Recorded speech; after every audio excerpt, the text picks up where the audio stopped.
নমস্কার, আপনারা দেখছেন ওঙ্কার বাংলা, সঙ্গে রয়েছে দেবাঞ্জলি। নজর রাখবো এই মুহূর্তের বিশেষ কিছু খবরের দিকে। ভোট যুদ্ধের দামামা বেজে গিয়েছে। ইতিমধ্যেই বিভিন্ন দিকে প্রার্থীরা প্রচারে বেরিয়ে পড়েছেন। উত্তর থেকে দক্ষিণ, পূর্ব থেকে পশ্চিম বিভিন্ন প্রান্তে প্রার্থীরা প্রচারে বেরিয়ে গিয়েছেন। আর এবারের বিধানসভা নির্বাচনের অন্যতম একটি গুরুত্বপূর্ণ বিধানসভা নির্বাচন কেন্দ্র হলো পানিহাটি। কারণ সেখানে এবারে বিজেপির হয়ে প্রার্থী হয়ে দাঁড়িয়েছেন অভয়ার মা রত্না দেবনাথ। তিনি দাঁড়িয়েছেন বিজেপির হয়ে। নিজের মেয়ের ওপর হওয়া নির্মম অত্যাচারের প্রতিবাদ করার জন্য তিনি এবারে দাঁড়িয়েছেন। সেই কথা তিনি প্রকাশ্যেই জানিয়েছেন বহুবার, বহু সংবাদ মাধ্যমকে, যে তার মেয়ের ওপর যে অত্যাচার হয়েছে সেই অত্যাচারের প্রতিবাদ করার জন্য, দোষীদের গ্রেফতার করার জন্য, দোষীদের শাস্তির জন্য তিনি এবারে বিজেপির পতাকা হাতে নিয়ে পানিহাটি থেকে বিধানসভা নির্বাচনে বিজেপির প্রার্থী হয়ে দাঁড়িয়েছেন। এই মুহূর্তে আপনাদের সেই ছবি দেখানো হচ্ছে। প্রচারে বেরিয়েছেন অভয়ার মা রত্না দেবনাথ।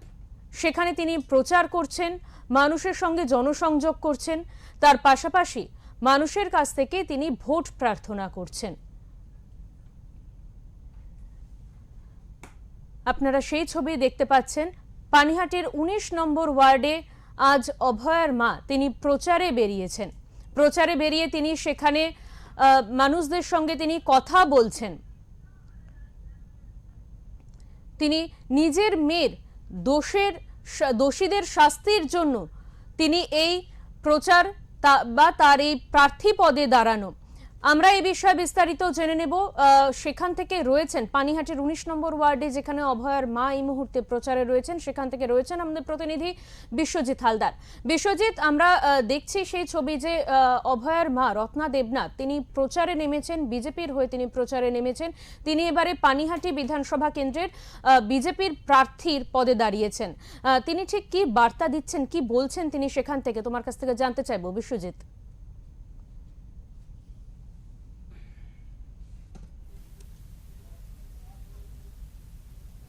একদমই আজকে সকাল থেকে কিন্তু পানিহাটি বিধানসভার যে বিজেপি প্রার্থী অভয়ের মা রত্না দেবনাথ তিনি কিন্তু এই ২৬-এর বিধানসভা নির্বাচনে একমাত্র প্রার্থী। তিনি মেয়ের বিচারের জন্য ভোটে দাঁড়িয়েছেন। তিনি মানুষের বাড়ি বাড়ি যাচ্ছেন, সাধারণ মানুষের কাছে ভোট চাইছেন। কি বলছেন সাধারণ মানুষকে? সাধারণ মানুষও চায় পরিবর্তন। বিপুল ছাড়া কেউ আমাকে জড়িয়ে ধরে কাঁদছে, কেউ এসে প্রণাম করছে। এক অভূতপূর্ব,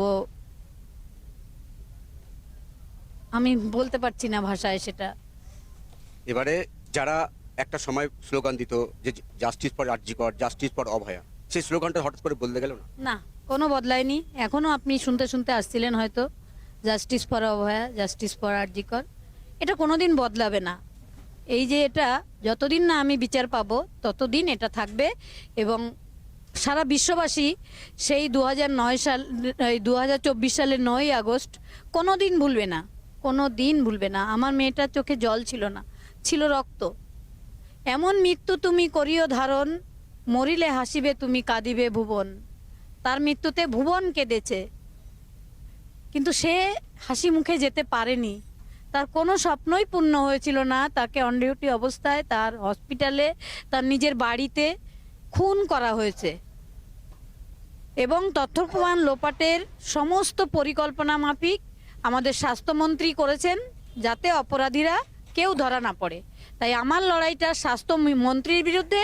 যারা এই পানিহাটি এলাকার অভিভাবক বলে মনে করেন, তারা নিয়ে গিয়ে হসপিটালে প্রিন্সিপাল সন্দীপ ঘোষের তত্ত্বাবধানে সমস্ত তথ্য প্রমাণ লোপাট তো হয়েই গেছিল, লাস্টে ডেড বডিটাও যেন আমরা না রাখতে পারি, তার সমস্ত পরিকল্পনা করেছিলেন এই যিনি এই পানিহাটের অভিভাবক বলেন তিনি। তাই আমার লড়াই দুর্নীতির বিরুদ্ধে। আমি ন্যায়ের পথে আছি, অন্যায়ের সঙ্গে আমার লড়াই। এই লড়াইতে সমগ্র পশ্চিমবঙ্গবাসী আমার পাশে আছে। আমি চাইব সমস্ত পশ্চিমবঙ্গবাসীও চাইবেন যে পদ্মফুল ফুটুক, আর নারী সুরক্ষা, নারী নিরাপত্তা যেন মজবুত। আর রাত্রে মেয়েরা বাইরে বেরোবো না, ৮টার পরে মেয়েরা বাইরে বেরোবো না, মেয়েরা নাইট ডিউটি নেব না, এই সব কথাগুলো যেন বন্ধ হোক। নারী যেমন স্বাধীনতা পাবে, ছেলেরাও তেমনি স্বাধীনতা পাবে। আমাদের স্বাধীনভাবে স্বাস্থ্য শিক্ষা এটা আমাদের গণতান্ত্রিক অধিকার, এটা কেউ কেড়ে নিতে পারে না, কোনো সরকারের কেড়ে নেওয়ার অধিকার নেই। মানুষের গণতান্ত্রিক অধিকার থাকবেই। সেখানে স্বাস্থ্য ব্যবস্থার যে বেহাল দশা আমরা সেই 9ই আগস্ট দেখেছিলাম, সেটা কোনো পরিবর্তন হয়নি। তার দৃষ্টান্ত স্বরূপ একজন লিফটে আটকে মারা গেলেন 7-8 দিন আগে। তারপরে একজন হার্ট পেশেন্ট, তাকে হাঁটানো হলো টয়লেট ইউজ করবেন বলে, তিনিও মারা গেলেন। তারপর কালকে যে ঘটনাটা ঘটলো খুব মর্মান্তিক, আমি প্রচণ্ড শরীর খারাপ হয়ে গেছিল। বাবা মায়ের দুটো ডেড বডি, ছেলে আর বৌমা একসঙ্গে জলে ডুবে মারা গেছে। এই যে পর্যটন কেন্দ্রগুলো, সেখানে তো আমাদের রাজ্যের মুখ্যমন্ত্রী যিনি, তিনি অনেক আয় করেন, তাহলে সেখানে কেন সিকিউরিটি থাকবে না? দুজনই ডাক্তার। আর এই মেয়েটার ফ্যামিলির বাবা মা, ছেলেটার ফ্যামিলির বাবা মা সেই আমার মতো করুণ অবস্থায় কান্নাকাটি করছিল। আমি সেখানে উপস্থিত ছিলাম, কিন্তু বেশিক্ষণ আমি থাকতে পেরেছিলাম না, আমার শরীর খারাপ হয়ে গেছিল। কেন এই সেখানে কিন্তু পানিহাটের অভিভাবক বলে তিনি দাবি করেন, আমার মেয়ে 9 তারিখ ভালো ডাক্তার বলে চলে গেছিলেন আরজিকর হসপিটালে, কিন্তু এখানে যে দুজন ডাক্তার একসঙ্গে মারা গেলেন, সেখানে কিন্তু আমি পানিহাটের অভিভাবককে দেখিনি। কেন দেখিনি? কেন এই দ্বিচারিতা? তার কাছে উপর মহলের নির্দেশ ছিল, তোমরা দ্রুত দেহ দাহ করে দাও, তাহলে কোনো প্রমাণ থাকবে না। আপনি যেমন মেয়ের বিচার চাইতে ভোটে দাঁড়িয়েছেন, তামান্নার মা কালিয়াগঞ্জ তিনিও সিপিএম থেকে ভোটে দাঁড়িয়ে। আমি চাই উনি যেন ওনার মেয়ের বিচার পান, ওনাকে শুভেচ্ছা। আপনার কাছে আজম মেশমশাই একটা বিষয় বলুন তো, সিবিআই নিয়ে তো প্রশ্ন উঠবে, আপনারা তো প্রচারে যাচ্ছেন। এখন এই ব্যাপারে যেটা বলার, যে সমস্ত তথ্য আছে আদালতে শুনানি হলে আমরা এর বিচার 200% আমরা নিশ্চিত যে যারা যারা অপরাধী, আজকে যারা বুক ফুলিয়ে রাস্তায় ঘুরছে, এবং তারা শাস্তি পাবে। এবং যারা আমার মেয়েকে পুড়িয়েছে দ্রুত, তারাও জেলের ভেতরে আমি দেখতে চাই। কিন্তু যেহেতু মানে অভয়া, আপনারাও চাইতেন যে অভয়ার যে মঞ্চ, সেখানে কোনো রাজনৈতিক রং লাগবে না, কিন্তু আজকে একটা আপনি দলের একটা প্রার্থী, স্বাভাবিকভাবে তো বিরোধী পক্ষ তারা তো কটাক্ষ করবেই। তৃণমূল যেটা বলছে যে আপনারা যে তৃণমূলে বিজেপিতে ভোটে দাঁড়িয়েছেন, এটা পরিষ্কার হয়ে গেল যে আপনারা কোথাও একটা বিজেপির সাথে। আমি এই ব্যাপারে কোনো মন্তব্য করব না। আমার মনে হয়েছে এই যে প্রশাসন, এই প্রশাসনকে পরাস্ত করতে গেলে, এই নবান্নকে নাড়াতে গেলে রাজনীতির শক্ত হাতটা আমার মজদুর দরকার। তাই আমি এই দল চুজ করেছি, কারণ ওই নেত্রী, উনি সুপ্রিম কোর্টের রায় মানেন না, উনি প্রত্যেকটা দপ্তরে দপ্তরে চোর দুর্নীতিদের বসিয়ে রেখেছেন, সেটা বাংলার মানুষ বুঝে গেছে। আবার সেই দুর্নীতিবাজ যারা জেল খেটেছে তাদের আবার এনে এনে প্রার্থী করেছেন, এটা বাংলার মানুষ বুঝতে আর কারো বাকি নেই। তাই নবান্নকে 14 তলার ওই মক্ষীরানীকে আমি নামিয়ে ড্রেনে ফেলতে চাই। অসংখ্য ধন্যবাদ।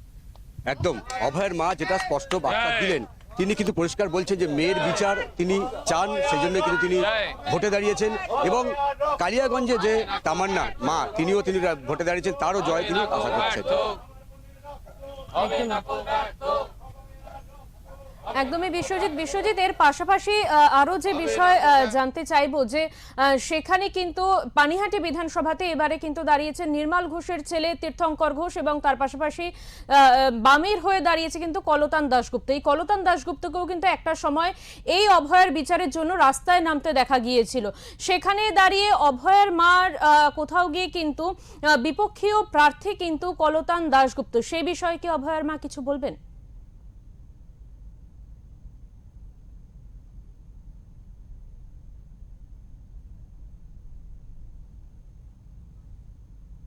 দেখো, আমরা পরবর্তীকালে অবশ্যই অভয়ের মার সাথে কথা বলার চেষ্টা করব। তিনি সকাল থেকে প্রচার করছেন, প্রচারের ফাঁকে আমাদের একটু সময় দিয়েছিলেন।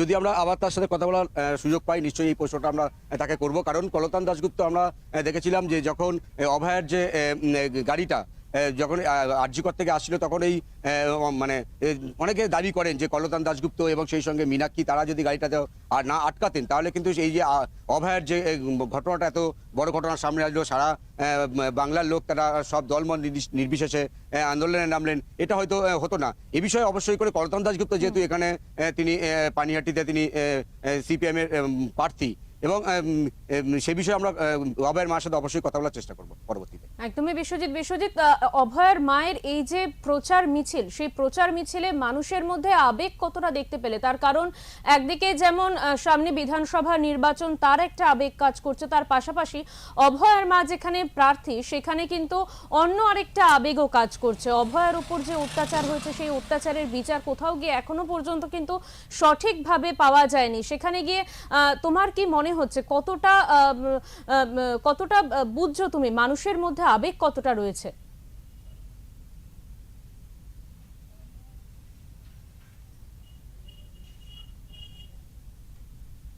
তবে দেখো, একটা জিনিস পরিষ্কার যে অভয়ের মা যখন সাধারণ মানুষের দুয়ারে দুয়ারে যাচ্ছেন, প্রচারে যখন ভোট চাইতে যাচ্ছেন, তখন কিন্তু মহিলারা কিন্তু নিজের থেকে বাড়ির বেরিয়ে এসে তারা কিন্তু অভয়ের মায়ের সঙ্গে কথা বলছেন, হাত মিলাচ্ছেন।